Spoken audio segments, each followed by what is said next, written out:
সূরা শূরার 23 নম্বর আয়াতে পাক আল্লাহ সুবহানাহু ওয়া তাআলা ইরশাদ করছেন, কুল লা আসআলুকুম আলাইহি আজরান ইল্লাল মাওয়াদ্দাতা ফিল কুরবা। আই মাহবুব, আপনি তাদের উদ্দেশ্যে বলুন, আপনার উম্মতদেরকে বলুন, লা আসআলুকুম আলাইহি আজরা, আমি তোমাদেরকে দ্বীনের কথা শিখিয়েছি, দ্বীনের দাওয়াত পৌঁছিয়েছি, তোমাদের পক্ষ থেকে অনেক ঘাত প্রতিঘাত সহ্য করেছি, আক্রমণের শিকার হয়েছি, আমার দাঁতে রক্ত ঝরেছে, শরীর থেকে রক্ত ঝরেছে, আমার উপরে গলার ফাঁস দেওয়া হয়েছে, এমন কি আমার বাপের বাড়ি ভিটাটাও ত্যাগ করতে বাধ্য করা হয়েছে, আমার নিজের জন্মস্থানটা ত্যাগ করতে বাধ্য করা হয়েছে। এত কণ্টকময় মুহূর্ত আমাকে মুখোমুখি হতে হওয়ার পরও আমি এই দ্বীন হক ইসলামের প্রচার প্রসারে তোমাদের জন্য যে উপকার করেছি এটার কোনো বিনিময় চাই না, এটার কোনো বিনিময় মূল্য আমি চাই না। রসুলকে আল্লাহ তাআলা বলছেন, হুজুর আপনি বলুন, লা আসআলুকুম আলাইহি আজরা, আমি তোমাদের এই কষ্ট কসরতের জন্য কোনো বিনিময় চাই না, কোনো মজুরি চাই না, কোনো উজরত চাই না, তবে ইল্লাল মাওয়াদ্দাতা ফিল কুরবা, যখন তোমরা এটা মেনে নিয়েছো, আমি তোমাদের কাছ থেকে কোনো বিনিময় নেওয়া ছাড়া, কোনো কিছু প্রাপ্তির আশা করা ছাড়া দ্বীনে হক ইসলামের কথা যখন তোমাদের কাছে আমি পৌঁছিয়ে দিয়েছি, তোমরা যখন আল্লাহতে বিশ্বাসী হয়েছো, আমি রসুলে বিশ্বাসী হয়েছো, কোরআনে বিশ্বাসী হয়েছো, আমার উপরে ঈমান এনেছো, তখন আল্লাহর হাবিব বলছেন ইল্লাল মাওয়াদ্দাতা ফিল কুরবা, তাহলে আমার হুকুমটাও মানো, আমার আওলাদ আমার পরিজনকে তোমরা বেশি বেশি মহব্বত করো। আরবি গ্রামার যারা পড়াশোনা করে তারা জানে এখানে ইস্তেসনা ইল্লা যে শব্দটা দেওয়া হয়েছে, এই শব্দ যোগে যে ইস্তেসনাটা হয়েছে, পৃথকীকরণ হয়েছে, এটাকে ইস্তেসনাই মুনকাতা বলা হয়। অর্থাৎ আগের কথা আলাদা, পরের কথা আলাদা, একটিকে অপরটির সাথে অন্তর্ভুক্ত করা যায় না, এমন ফরমেশনটাকে মুস্তাসনাই মুনকাতা বলা হয়। তো আমি সহজে আপনাদের সাথে এত ইন ডিটেলস আলোচনা করতে পারছি না, এগুলো আমরা ক্লাসে স্টুডেন্টদের সাথে আলোচনা করি। মূল বিষয়টা বলছিলাম, আগের কথা আর পরের কথার মধ্যে কি আছে, তফাৎ আছে। অনেক সময় আমরা অব্যয় পদের ব্যবহার না জানার কারণে অর্থ করতে গিয়ে ভুল করে বেশি। এখানে বলা হয়েছে আমি দ্বীন প্রচারের জন্য, ইসলামের জন্য যে কষ্ট কসরত করেছি তোমাদের থেকে কোনো বিনিময় মূল্য চাই না, তবে তোমরা আমার পরিজন, আমার আত্মীয় স্বজন, আমার নিকট আত্মীয়, আমার পরিবারের সদস্যদেরকে ভালোবাসবে। এখন নবী করিম সাল্লাল্লাহু আলাইহি ওয়াসাল্লাম সহ সকল নবীগণের আকীদা এক, ওনাদের কর্মসূচি এক, ওনাদের জীবনের আচরণ এক। ওনারা কখনো কোনো উম্মতের কাছ থেকে বিনিময় প্রত্যাশা করেননি, বিনিময় নেননি, বিনিময় চাননি। আমরা কারো উপকার করলে সেটার বদলা কিছু পাওয়ার প্রত্যাশা, প্রাপ্তির আশা আমাদের মধ্যে থাকে, কিন্তু আল্লাহর নবীগণের অন্তরে উম্মত থেকে কোনো কিছু প্রাপ্তির আশাও ছিল না।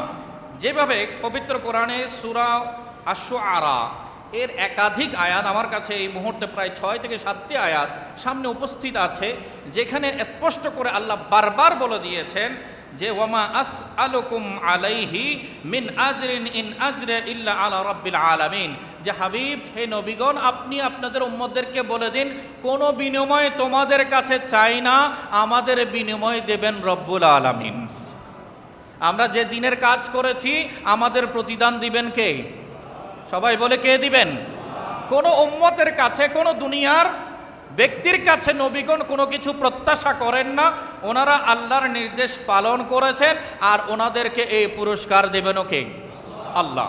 তা আমরা আজকে যে মাওয়াদ্দাতের কথা বলা হচ্ছে, ভালোবাসার কথা বলা হচ্ছে, এটা খেরো আল্লাহর হাবিব সাল্লাল্লাহু আলাইহি ওয়াসাল্লাম এখানে আমাদেরকে স্পষ্ট করে বলে দিয়েছেন। বিশেষ করে ইমাম হাইসামি মাজমাউ জাওয়ায়েদের 9ম খণ্ডের 177 নম্বর পৃষ্ঠা এবং মুসনাদে আবি ইয়ালার মধ্যে 5924 নম্বর হাদিসে পাক, মুস্তাদরাকে হাকিমের 5300, যে সর্বোত্তম আচরণ করবে সেই তোমাদের মধ্যে বেস্ট হবে, সর্বশ্রেষ্ঠ হবে। অপর একটা হাদিসে পাক আমাদের সবার জানা আছে, আল্লাহর হাবিব বলেছেন খায়রুকুম মান তাআল্লামাল কুরআনা ওয়া আল্লামাহু, তোমাদের মধ্যে শ্রেষ্ঠ ব্যক্তি সে যে কোরআন নিজে শিখে এবং অপরকে শেখায়। তাহলে যে নিজে শিখে এবং অপরকে শেখায় সে সর্বশ্রেষ্ঠ ব্যক্তি। এটাও যেমন হাদিসে পাক। এখন যে হাদিস শরীফটা আমি উল্লেখ করেছি, এই হাদিসের ব্যাপারে ওলামায়ে কেরামের মতামত হচ্ছে রিজালুহু সিকাতুন, এই হাদিসের বর্ণনাকারী সকলেই সহি, সকলে সেকা, সকলে নির্ভরযোগ্য। এই হাদিসের ব্যাপারে কারো আপত্তি তোলার কোনো সুযোগ নাই। বলছেন আল্লাহর হাবিব, খয়রুকুম খয়রুকুম লিআহলি মিন বাদি, আমার ওফাতের পরে আমার পরিবারের সাথে যাদের ঘনিষ্ঠ সম্পর্ক, যাদের আন্তরিকতা বেশি হবে, যাদের ভালোবাসা বেশি হবে, আমার উম্মতের মধ্যে তারাই শ্রেষ্ঠ মানুষ। একটু বড় করে বলি সুবহানাল্লাহ। তাহলে কেউ যদি আহলে বাইতে রসুলের আলোচনা করে, কেউ যদি আহলে বাইতে রসুলের প্রশংসা করে, কেউ যদি আহলে বাইতে রসুলের গুণগান গায়, তাহলে বুঝতে হবে তিনি উম্মতের শ্রেষ্ঠ ব্যক্তির কাতারে শামিল হয়ে গেছেন। তিনি উম্মতের শ্রেষ্ঠ ব্যক্তিদের কাতারে শামিল হয়েছেন। আল্লাহ তাআলা এই শ্রেষ্ঠদের তালিকায় আমাদেরও কবুল করে নিন।